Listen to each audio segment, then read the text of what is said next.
तर्फ वित्तीय स्थायित्वको साथै बाह्य क्षेत्र स्थायित्वमा पर्न सक्ने प्रतिकूल प्रभावतर्फ पनि सजग रहनुपर्ने अवस्था छ।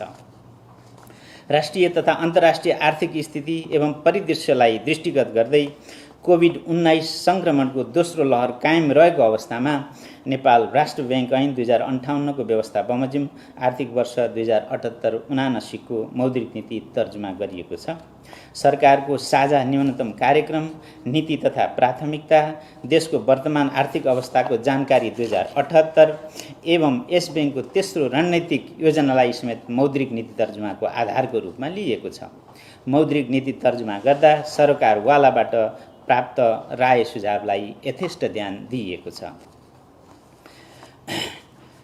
आर्थिक परिदृश्य आगामी वर्ष कोभिड-19 महामारीले सङ्कुचित रहेको विश्व अर्थतन्त्रको पुनरुत्थानमा सुधार आउनका साथै मुद्रास्फीति न्यून रहने अन्तर्राष्ट्रिय मुद्रा कोषको अनुमान छ। यद्यपि आर्थिक पुनरुत्थानको गति कोरोना विरुद्धको खोपमा पहुँच हुने र नहुने मुलुकहरूबीच भिन्न हुने देखिएको छ। 2021 मा विश्व अर्थतन्त्रको विस्तार 6% र 2022 मा 4.9% हुने प्रक्षेपण छ। त्यसैगरी सन् 2022 मा विकसित मुलुकहरूको मुद्रास्फीति 2.10% र उदयमान तथा विकासोन्मुख मुलुकहरूको मुद्रास्फीति 4.70% रहने प्रक्षेपण छ। वर्षायामको सुरुवातमै कतिपय स्थानहरूमा बाढी पहिरो जस्ता प्राकृतिक प्रकोपबाट धनजनको क्षति पुगेको छ। तथापि समग्रमा मौसम अनुकूल रहने पूर्वानुमान रहेको, उन्नत बिउ तथा रासायनिक मलको उपलब्ध बढेको र कृषि कर्जामा पहुँच विस्तार हुँदै गएको सन्दर्भमा कृषि क्षेत्रको उत्पादन वृद्धि सन्तोषजनक रहने अनुमान छ। त्यसैगरी आर्थिक वर्ष 2078-79 मा नेपालमा कोभिड-19 विरुद्ध खोप उपलब्ध भई उद्योग र सेवा क्षेत्रमा सुधार आउने अपेक्षाको आधारमा आर्थिक वृद्धि सुधार हुने आकलन रहेको छ। पछिल्लो समय मुद्रास्फीति नियन्त्रित रहेको छ। तथापि आर्थिक पुनरुत्थानले गति लिएसँगै समष्टिगत माग विस्तार हुने अवस्था रहेको, अन्तर्राष्ट्रिय बजारमा कच्चा तेलको मूल्य वृद्धि भइरहेको र नेपाली रुपियाँको परिवर्त्य विदेशी मुद्रासँगको विनिमय दरमा उतार चढाव आइरहेकोले मूल्यमा केही चाप पर्ने देखिएको छ। कोभिड-19 महामारी बीच पनि निर्यात र विप्रेषण प्रवाह सन्तोषजनक रहेको छ। पछिल्लो समय आयात वृद्धिमा तीव्रता आउन थालेको र वैदेशिक रोजगारीमा जाने नेपालीको सङ्ख्या बढ्न नसकेको कारण विप्रेषण प्रवाहमा जोखिम कायमै रहेकोले शोधनान्तर स्थितिमा दबाव पर्न सक्ने सम्भावना छ। तथापि कोरोना विरुद्ध खोप उपलब्ध हुन थालेको हुँदा वैदेशिक रोजगारीमा जाने सङ्ख्या बढ्न सक्ने देखिन्छ। समग्रमा आर्थिक पुनरुत्थानसँगै शोधनान्तर स्थितिमा चाप पर्न सक्ने भए पनि विदेशी विनिमय सञ्चित सुविधाजनक स्थितिमा रहने देखिन्छ। आर्थिक पुनरुत्थानले गति लिएसँगै कर्जाको माग बढ्ने देखिन्छ। सो अनुसार निक्षेप सङ्कलन लगायतका वित्तीय साधन परिचालन हुन नसकेमा तरलतामा दबाव सृजना भई कर्जाको ब्याज दरमा चाप पर्ने सम्भावना छ। मौद्रिक नीतिको स्वरूप कोभिड-19 महामारीबाट प्रभावित क्षेत्रहरूको पुनरुत्थान गर्दै अर्थतन्त्र विस्तारमा सहयोग पुर्याउन मौद्रिक सहजीकरण गर्नुपर्ने र आर्थिक तथा वित्तीय स्थायित्व कायम गर्न कसिलो मौद्रिक नीति अवलम्बन गर्नुपर्ने अवस्थाका बीच तालमेल मिलाई मौद्रिक नीतिको सन्तुलित कार्यदिशा अवलम्बन गरिनेछ। मूल्य तथा बाह्य क्षेत्र स्थायित्वमा पर्न सक्ने दबावतर्फ सजग रहँदै मौद्रिक नीतिको एङ्करको रूपमा रहेको विद्यमान स्थिर विनिमय दर पद्धतिलाई कायम राख्दै समष्टिगत आर्थिक स्थितिका आधारमा मौद्रिक व्यवस्थापन गरिनेछ। वित्तीय स्रोत परिचालनको दायरा फराकिलो बनाउँदै उपलब्ध वित्तीय साधनलाई उत्पादन अभिवृद्धि, रोजगारी सृजना, उद्यमशीलता विकास र दिगो तथा समावेशी आर्थिक विकास हासिल गर्नेतर्फ परिलक्षित गरिनेछ। ब्याजदर करिडरको प्रभावकारी कार्यान्वयन मार्फत ब्याजदर स्थायित्व कायम हुने गरी तरलता व्यवस्थापन गरिनेछ। वित्तीय क्षेत्रको विकास र स्थायित्वका लागि ब्याङ्क तथा वित्तीय संस्थाहरूमा सुशासन प्रवर्धन तथा सुदृढीकरण गरी वित्तीय मध्यस्थताको कार्यलाई कुशल र प्रभावकारी बनाइनेछ। भुक्तानी कारोबारमा विद्युतीय माध्यमको प्रयोगलाई प्रवर्धन गरी नगद कारोबार न्यूनीकरण गर्दै लगिनेछ। वित्तीय पूर्वाधारको विकास र वित्तीय साक्षरता अभिवृद्धि मार्फत वित्तीय पहुँच तथा वित्तीय समावेशीकरण प्रवर्धन गरिनेछ। आर्थिक तथा मौद्रिक लक्ष्यहरू आर्थिक वर्ष 2078-79 मा उपभोक्ता मुद्रास्फीति औसत 6.50% भित्र सीमित राख्नुका साथै आर्थिक पुनरुत्थानलाई प्राथमिकता दिँदै अर्थतन्त्र विस्तारमा सहयोग पुग्ने गरी तरलता व्यवस्थापन गरिनेछ। आर्थिक वर्ष 2078-79 कम्तीमा 7 महिनाको वस्तु तथा सेवा आयात धान्न पर्याप्त विदेशी विनिमय सञ्चित कायम हुने गरी मौद्रिक तथा बाह्य क्षेत्र व्यवस्थापन गरिनेछ। प्रचलित मूल्यको कुल गार्हस्थ उत्पादनलाई मौद्रिक प्रक्षेपणको आधारको रूपमा लिई आर्थिक वर्ष 2078-79 विस्तृत मुद्रा प्रदायको विस्तार 18% र निजी क्षेत्रतर्फको कर्जा विस्तार 19% हुने प्रक्षेपण रहेको छ। सञ्चालन लक्ष्य तथा उपकरणहरू। ब्याङ्क तथा वित्तीय संस्थाले कायम गर्नुपर्ने अनिवार्य नगद अनुपात 3% विद्यमान व्यवस्थालाई यथावत राखिएको छ। ब्याङ्क तथा वित्तीय संस्थाले अन्तिम ऋणदाता सुविधाको रूपमा उपयोग गर्ने ब्याङ्क दरलाई 5% यथावत राखिएको छ। ब्याज दर करिडरको माथिल्लो सीमाको रूपमा रहेको स्थायी तरलता सुविधा दर 5%लाई यथावत राखिएको छ। करिडरको तल्लो सीमाको रूपमा रहेको निक्षेप सङ्कलन दरलाई 1%बाट वृद्धि गरी 2% र नीतिगत दरको रूपमा रहेको रिपो दरलाई 3%बाट वृद्धि गरी 3.50% कायम गरिनेछ। खुल्ला बजार कारोबारलाई थप सक्रिय बनाई ब्याज दर करिडरको व्यवस्थालाई प्रभावकारी बनाइनेछ। वाणिज्य ब्याङ्क, विकास ब्याङ्क र वित्त कम्पनीले कायम गर्नुपर्ने विद्यमान वैधानिक तरलता अनुपात क्रमशः 10%, 8% र 7%लाई यथावत कायम राखिएको छ। स्रोत परिचालन। वाणिज्य ब्याङ्कहरूका अतिरिक्त राष्ट्रिय स्तरका विकास ब्याङ्क, वित्त कम्पनी र थोक कारोबार गर्ने लघुवित्त वित्तीय संस्थाहरूले समेत आफ्नो चुक्ता पुँजीको 25% ऋणपत्र जारी गर्ने व्यवस्था मिलाइनेछ। कृषि र ऊर्जा क्षेत्रको विकासमा दीर्घकालीन साधन परिचालन गर्ने उद्देश्यले कार्यान्वयनमा ल्याएको कृषि र ऊर्जा ऋणपत्र सम्बन्धी विद्यमान व्यवस्थालाई निरन्तरता दिइनेछ। वैदेशिक रोजगारीमा रहेका नेपालीको डिप्रेसन ब्याङ्किङ प्रणाली मार्फत भित्र्याउन र बचत गर्न प्रोत्साहित गर्ने उद्देश्यले ब्याङ्किङ प्रणालीबाट प्राप्त हुने विप्रेसन रकम ब्याङ्क तथा वित्तीय संस्थाहरूमा जम्मा गरेमा न्यूनतम 1% बिन्दु थप ब्याज पाउने व्यवस्था मिलाइनेछ। वाणिज्य ब्याङ्कहरूले कृषि, ऊर्जा र लघु घरेलु साना एवं मझौला उद्यमका क्षेत्रमा रु 1 करोडभन्दा कम रकमका कर्जा प्रवाह गर्नुपर्ने 15% न्यूनतम अनुपातको विद्यमान व्यवस्थालाई निरन्तरता दिएको छ। कृषि, लघु तथा घरेलु क्षेत्रमा कर्जा प्रवाहलाई थप प्रोत्साहित गर्न गाउँपालिका तथा नगरपालिकाको सरकारी कारोबार सञ्चालन गर्ने वाणिज्य ब्याङ्कका शाखाहरूमा कृषि, लघु तथा घरेलु कर्जा सम्बन्धी फोकल डेस्कको स्थापना हुने व्यवस्था मिलाइनेछ। ब्याङ्क तथा वित्तीय संस्थाहरूले प्रवाह गर्ने विपन्न वर्ग कर्जा सम्बन्धी विद्यमान व्यवस्थामा आवश्यक परिमार्जन गर्दै यस्तो कर्जा लघु, घरेलु, साना तथा मझौला उद्योग व्यवसाय सम्बन्धी कर्जा साधन परिचालन गर्ने उद्देश्यले कार्यान्वयनमा ल्याएको कृषि र ऊर्जा वर्ग सम्बन्धी विद्यमान व्यवस्था कोभिड-19 को कारण पर्यटन क्षेत्रमा रोजगारी गुमाएका व्यक्ति स्वरोजगार हुने गरी व्यवसाय सञ्चालन गर्न प्रवाह हुने रु 15 लाखसम्मको कर्जा विपन्न वर्ग कर्जामा गणना गर्न सक्ने हुने डिप्रेसन रकम ब्याङ्क तथा ऋणी स्वयं स्वरोजगार हुने गरी न्यूनतम सवारी साधन खरिद गर्न प्रवाह हुने रु 25 लाखसम्मको कर्जालाई विपन्न वर्ग कर्जा गणना गर्न सक्ने व्यवस्था मिलाइनेछ। महिला उद्यमीद्वारा लघु उद्यम तथा स्वरोजगारमूलक व्यवसाय सञ्चालन गर्न परियोजनाको दित्तमा प्रवाह हुने रु 20 लाखसम्मको कर्जालाई विपन्न वर्ग कर्जामा गणना हुने व्यवस्था गरिनेछ। यस्तो कर्जाको अनिवार्य रूपमा बिमा गर्नुपर्ने व्यवस्था मिलाइनेछ। वास्तविक कृषि व्यवसायीलाई रु 20 लाखसम्म कृषि व्यवसाय सञ्चालन गर्न परियोजनाको दित्तमा प्रवाह हुने कर्जालाई विपन्न वर्ग कर्जामा गणना गर्ने व्यवस्था गरिनेछ। यस्तो कर्जाको अनिवार्य रूपमा बिमा गर्नुपर्ने व्यवस्था मिलाइनेछ। सहुलियतपूर्ण कर्जा। उत्पादनशील अर्थतन्त्र निर्माणका लागि उत्पादन अभिवृद्धि, रोजगारी सृजना र उद्यमशीलता विकास गर्न नेपाल सरकारको सहुलियतपूर्ण कर्जाका लागि ब्याज अनुदान सम्बन्धी एकीकृत कार्यविधि अनुरूप सहुलियतपूर्ण कर्जा कार्यक्रमको प्रभावकारी कार्यान्वयन गरिनेछ। पुनर्कर्जा। कोभिड-19 महामारीबाट प्रभावित उद्योग व्यवसायको शीघ्र पुनरुत्थानको लागि कार्यान्वयनमा ल्याइएको पुनर्कर्जाको विद्यमान व्यवस्थालाई निरन्तरता दिँदै गत आर्थिक वर्षमा व्यवस्था गरिएको पुनर्कर्जा रकमको अधिकतम सीमा नघट्ने गरी पुनर्कर्जा सुविधा उपलब्ध हुने व्यवस्था मिलाइनेछ। पुनर्कर्जा सुविधा उपलब्ध गराउँदा लघु, घरेलु, साना तथा मझौला उद्यम व्यवसायलाई प्राथमिकता दिइनेछ। कोभिड-19 महामारीका कारण सङ्कटग्रस्त उद्योग, पर्यटन व्यवसाय, सञ्चार, यातायात, पार्टी प्यालेस, व्यायामशाला, सिनेमा तथा मनोरञ्जन उद्योग लगायतका व्यवसाय पुनरुत्थानको लागि व्यवसाय निरन्तरता कर्जा कार्यक्रमको प्रभावकारी कार्यान्वयन गरिनेछ।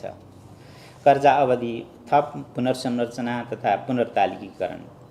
कोभिड-19 महामारीले समग्र अर्थतन्त्रमा पारेको प्रभाव समेतलाई मध्यनजर गरी ब्याङ्क तथा वित्तीय संस्थाहरूले कर्जा प्रदान गरेका ऋणी, फर्म, कम्पनी वा संस्था लगातार 2 वर्षसम्म खुद नोक्सानीमा रहेमा सूक्ष्म निगरानी वर्गमा वर्गीकरण गर्नुपर्ने विद्यमान व्यवस्थालाई परिवर्तन गरी लगातार 3 वर्षसम्म खुद नोक्सानीमा रहेमा मात्र सूक्ष्म निगरानी वर्गमा वर्गीकरण गर्नुपर्ने व्यवस्था गरिनेछ। बैंक तथा वित्तीय संस्थाहरूले कर्जा प्रवाह गरेका ऋणीहरूमध्ये कोभिड-19 को कारण वित्तीय अवस्था तथा नगद प्रवाहमा नकारात्मक असर परेका ऋणीहरूलाई बैंक तथा वित्तीय संस्था स्वयंले विश्लेषण गरी किस्ता रकम घटाई भुक्तानी अवधि थप गर्न सकिने व्यवस्था गरिनेछ। निषेधाज्ञा अवधिको 2078 आषाढसम्म भुक्तानी गर्नुपर्ने इएमआई, इक्युवाई वा अन्य सामा ब्याज भुक्तानी गर्न नसकेका ग्राहकहरूको वित्तीय स्थिति बैंक तथा वित्तीय संस्थाले स्वयं मूल्याङ्कन गरी 2078 पुष मसान्तसम्म भुक्तानी म्याद थप गर्न सक्ने व्यवस्था गरिनेछ। कोभिड-19 महामारीबाट अति प्रभावित क्षेत्रमध्ये होटल, ट्राभल, ट्रेकिङ र हवाई सेवा लगायतका बाह्य पर्यटकमा निर्भर रहनुपर्ने व्यवसायी ऋणीको हकमा अन्तर्राष्ट्रिय भ्रमण सहज भई यथेष्ट रूपमा पर्यटकको आगमन हुने अवस्था नदेखिएको हुँदा त्यस्ता ऋणीको वित्तीय अवस्था विश्लेषण गरी आवश्यकता अनुसार 2079 आषाढ मसान्तसम्म पाक्ने ब्याज छुट्टै हिसाबमा राख्ने व्यवस्था गरिनेछ।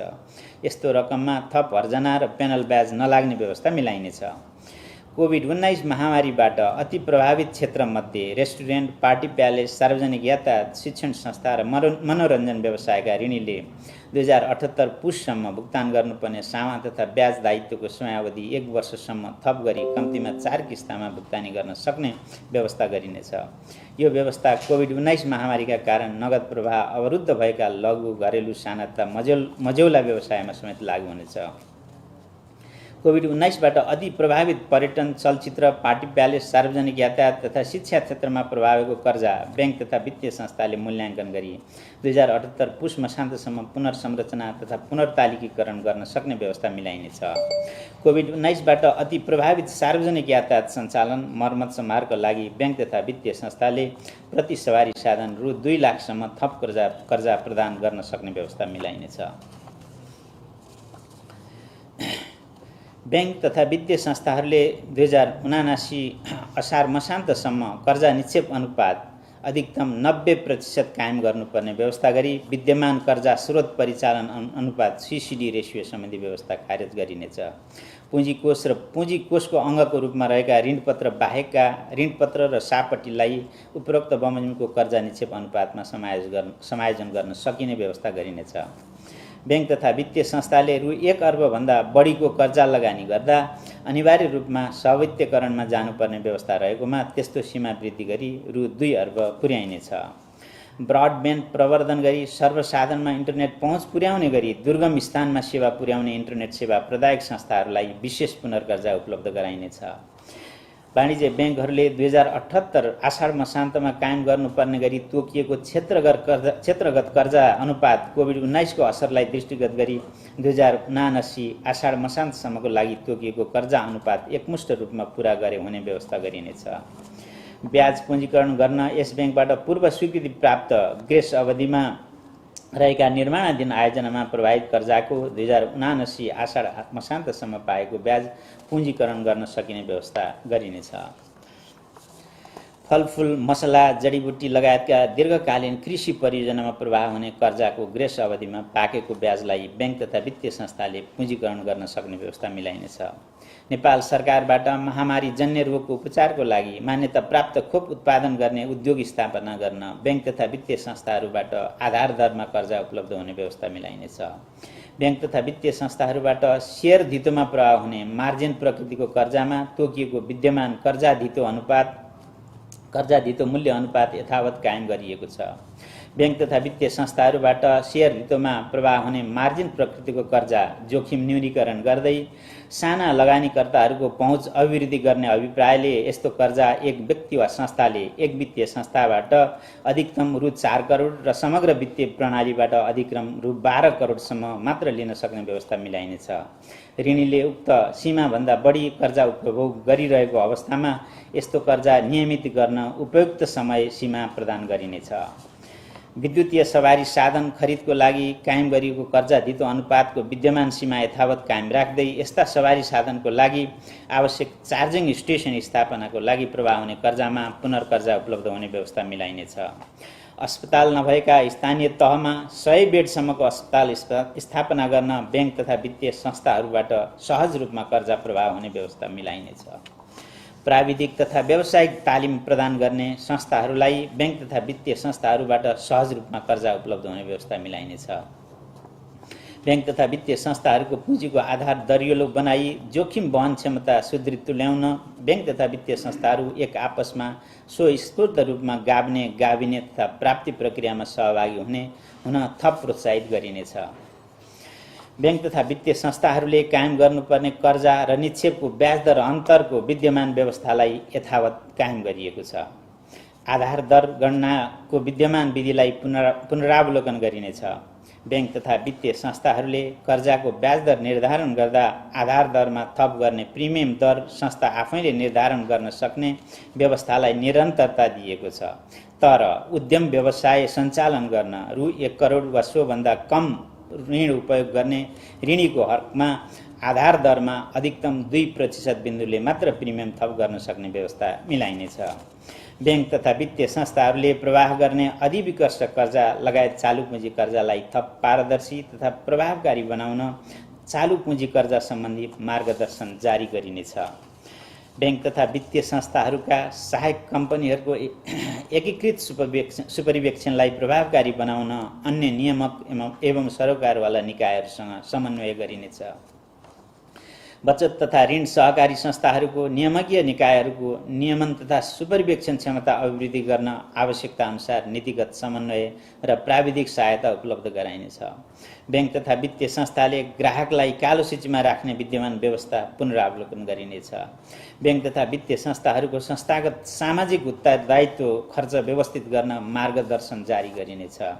ग्राहक पहिचान सम्बन्धी व्यवस्थालाई सरलीकृत गरी प्रविधिमा आधारित ग्राहक पहिचान प्रणाली eKYC विकास गरिनेछ। लघुवित्त सम्बन्धी व्यवस्था थोक कर्जा प्रदायक लघुवित्त वित्तीय संस्था र खुद्रा कारोबार गर्ने लघुवित्त वित्तीय संस्था बीच समेत एक आपसमा गाभिने तथा प्राप्ति प्रक्रियामा सहभागी भई एकीकृत भएमा खुद्रा कारोबार गर्ने लघुवित्त वित्तीय संस्थाको रूपमा कार्य गर्न सक्ने व्यवस्था गरिनेछ। भुक्तानी प्रणाली आर्थिक वर्ष 2079-80 लाई विद्युतीय भुक्तानी कारोबार प्रवर्धन वर्षको रूपमा मनाउन चालु आर्थिक वर्ष आवश्यक पूर्वाधारको विकास र चेतना अभिवृद्धिमा जोड दिइनेछ। विद्युतीय भुक्तानीका उपकरणहरू बीच अन्तर आबद्धता कायम गर्दै नेपालभित्र हुने भुक्तानी कारोबारहरूको राफसाफ तथा अभिलेखीकरण गर्न र नेपालको आफ्नै भुक्तानी कार्ड प्रयोगमा ल्याउन राष्ट्रिय भुक्तानी स्विच स्थापनाको कार्य सम्पन्न गरिनेछ। विद्युतीय भुक्तानी प्रणालीको समग्र इकोसिस्टमको विकास र प्रवर्धनमा लगानी गर्ने भुक्तानी सेवा प्रदायक तथा भुक्तानी प्रणाली सञ्चालक र सञ्चार सेवा प्रदायक संस्थाहरूलाई विशेष पुनर्कर्जा उपलब्ध गराउने व्यवस्था गरिनेछ।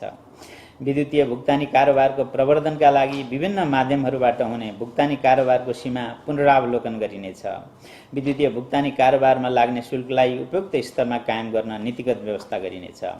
नेपाल सरकारले प्राप्त गर्ने राजस्व र सबै प्रकारका भुक्तानी बैंकिङ तथा विद्युतीय भुक्तानीको माध्यमबाट गर्ने व्यवस्थाको लागि आवश्यक सहजीकरण गरिनेछ। सरकारी कारोबार गर्ने बैंक शाखाहरूले विद्युतीय भुक्तानीका उपायहरू अवलम्बन गरी सामाजिक सुरक्षा भत्ता सम्बन्धित व्यक्तिले सजिलै प्राप्त गर्न सक्ने व्यवस्था मिलाइनेछ।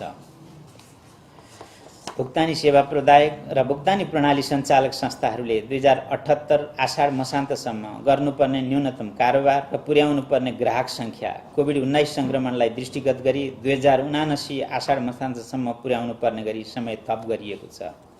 भुक्तानी सेवा प्रदायक तथा भुक्तानी प्रणाली सञ्चालक संस्थाहरूको कारोबारको दायरा बढाई लघुवित्त वित्तीय संस्था र सहकारीका ग्राहक समक्ष समेत विद्युतीय भुक्तानी सेवा पुर्याउन प्रोत्साहित गरिनेछ। साथै नगद कारोबारको विद्यमान सीमालाई बचत तथा ऋण सहकारी संस्थामा समेत प्रभावकारी कार्यान्वयन गर्न आवश्यक समन्वय गरिनेछ। बैंक तथा वित्तीय संस्थाहरूमा कर्जाको आवेदनदेखि स्वीकृति गर्ने सम्मको प्रक्रियालाई विद्युतीय माध्यमबाट हुने व्यवस्थाका लागि सहजीकरण गर्न डिजिटल कर्जा मार्गदर्शन तर्जुमा गरी कार्यान्वयनमा ल्याइनेछ। विश्वमा विद्युतीय मुद्राको प्रयोग तथा सम्भाव्यता अध्ययन भइरहेको सन्दर्भमा नेपालमा समेत केन्द्रीय बैंक विद्युतीय मुद्रा अर्थात् सेन्ट्रल बैंक डिजिटल करेन्सीको सम्भाव्यता अध्ययन गरिनेछ। लघु, साना र घरेलु उद्यम तथा स्टार्टअप प्रवर्धन गर्न डिजिटल ब्याङ्किङको अवधारणा तथा भुक्तानी प्रदायक संस्थाहरूले निश्चित रकमसम्मको लघु कर्जा उपलब्ध गराउन सक्ने व्यवस्थाका सम्बन्धमा आवश्यक अध्ययन गरिनेछ। ब्याङ्क तथा वित्तीय संस्थाहरू बाहेकका भुक्तानी सेवा प्रदायक र भुक्तानी प्रणाली सञ्चालक संस्थाहरूले निश्चित सीमाभन्दा बढीको कारोबार र शङ्कास्पद कारोबारको विवरण वित्तीय जानकारी इकाइमा उपलब्ध गराउनु पर्ने व्यवस्था मिलाइनेछ। विदेशी विनिमय नेपाली संस्था निकायहरूले सेवा सम्झौता गरी विदेशबाट लिने सेवा आयात बापतको भुक्तानीका लागि वाणिज्य ब्याङ्कहरूले प्रदान गर्न सक्ने सटाइ सुविधामा आवश्यक पुनरावलोकन गरिनेछ। हवाई सेवा प्रदायक संस्थाले तोकिएका कागजातहरूको आधारमा अमेरिकी डलर 25,000 वा सो बराबरको सेवा खरिदको लागि वाणिज्य ब्याङ्कबाट विदेशी मुद्रा सटै सुविधा उपलब्ध हुने व्यवस्था मिलाइनेछ। राष्ट्रिय प्राथमिकता प्राप्त आयोजनाहरूले सेवा लिए बापत विदेशी संस्थालाई गर्नुपर्ने भुक्तानी तोकिएका कागजातको आधारमा वाणिज्य ब्याङ्कहरूबाट सोझै गर्न सक्ने व्यवस्था मिलाइनेछ। भारतबाट परिवर्तित विदेशी मुद्रामा आयात गरिने औद्योगिक कच्चा पदार्थ तथा मेसिनरी लगायतका वस्तुहरूको विद्यमान सूची पुनरावलोकन गरी आवश्यक समायोजन गरिनेछ। मनी चेन्जर, विप्रेषक company, hotel, travel, trekking, cargo, airlines लगायतका यस ब्याङ्कबाट विदेशी मुद्रा कारोबार गर्न स्वीकृति पाएका संस्थाहरूको विदेशी मुद्रा कारोबार अनुमति पत्र 2079 आषाढसम्म नवीकरण गर्दा शुल्क नलाग्ने व्यवस्था गरिनेछ। विभिन्न फर्म, कम्पनी तथा संस्थाको एप्लिकेसन तथा सफ्टवेयर खरिद र अनलाइन विज्ञापन लगायतका सेवा आयात बापतको विदेशी मुद्रा भुक्तानी सम्बन्धित नियामक निकायको अथवा सरकारवाला निकायसँग समन्वय गरी थप व्यवस्थित गरिनेछ। विप्रेषण सेवा प्रदायक कम्पनीहरूलाई थप सुदृढीकरण गर्न, एक आपसमा गाभिन तथा प्राप्तिमा सहभागी हुन आवश्यक व्यवस्था मिलाइनेछ। नेपाली नागरिकले नगदको रूपमा राख्न सक्ने परिवर्तित विदेशी मुद्राको अधिकतम सीमा र सोको समयावधि तथा परिवर्तित विदेशी मुद्रा सटै सम्बन्धी व्यवस्था पुनरावलोकन गरिनेछ। अमेरिकी डलरमा विप्रेषणको भुक्तानी गर्न समस्या भएका मुलुकहरूमा सम्बन्धित देशका विप्रेषण कम्पनीहरूले यस ब्याङ्कको एजेन्सी खाता मार्फत स्थानीय मुद्रामा विप्रेषण रकम जम्मा गरी नेपाल पठाउन सकिने व्यवस्थाका सम्बन्धमा आवश्यक अध्ययन गरिनेछ। ग्राहक संरक्षण इजाजत पत्र वा अनुमति पत्र प्राप्त संस्थाहरूको वित्तीय ग्राहकको हित संरक्षण गर्ने उद्देश्यले वित्तीय ग्राहक संरक्षण सम्बन्धी कानुनको मस्यौदा तर्जुमा गरिनेछ। अपाङ्गता भएका व्यक्तिलाई वित्तीय सेवामा सहज पहुँच सुनिश्चित गर्न स्थानीय तहमा निश्चित सङ्ख्याभन्दा बढी शाखा रहेका स्थानमा ब्याङ्क तथा वित्तीय संस्थाहरूले कम्तीमा एक शाखा र एटिएम लाउन्ज भएका स्थानमा एक एटिएम अपाङ्ग मैत्री बनाउनु पर्ने व्यवस्था गरिनेछ। ब्याङ्क तथा वित्तीय संस्थाहरूबाट कार्यान्वयनमा ल्याइएका कर्जा प्रवाह तथा ग्राहक पहिचानसँग सम्बन्धित कागजातमा एकरूपता कायम गर्न आवश्यक व्यवस्था मिलाइनेछ। वित्तीय सेवाको पहुँच न्यून रहेका कर्णाली प्रदेश र सुदूरपश्चिम प्रदेशमा वित्तीय पहुँच अभिवृद्धि गर्ने उद्देश्यले प्रादेशिक वित्तीय संस्थाको उपस्थितिको सन्दर्भमा आवश्यक अध्ययन गरिनेछ। सम्पत्ति शुद्धिकरण सम्बन्धी राष्ट्रिय जोखिम मूल्याङ्कन प्रतिवेदनले औल्याएका उच्च जोखिमका क्षेत्रहरूमा निहित जोखिमको पहिचान, मापन, मूल्याङ्कन र व्यवस्थापन गर्न सूचक संस्थाको विशेष अनुगमन तथा सुपरिवेक्षण गरिनेछ। अन्त्यमा यस मौद्रिक नीतिको कार्यान्वयनबाट समष्टिगत आर्थिक तथा वित्तीय स्थायित्व कायम भई आर्थिक पुनरुत्थानमा सघाउ पुग्ने विश्वास लिइएको छ।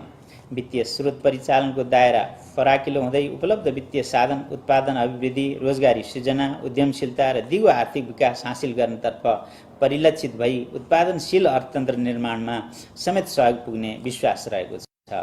वित्तीय क्षेत्र थप सुदृढ हुँदै सुरक्षित र सबल भुक्तानी प्रणाली मार्फत वित्तीय कारोबार प्रवर्धन हुने अपेक्षा रहेको छ।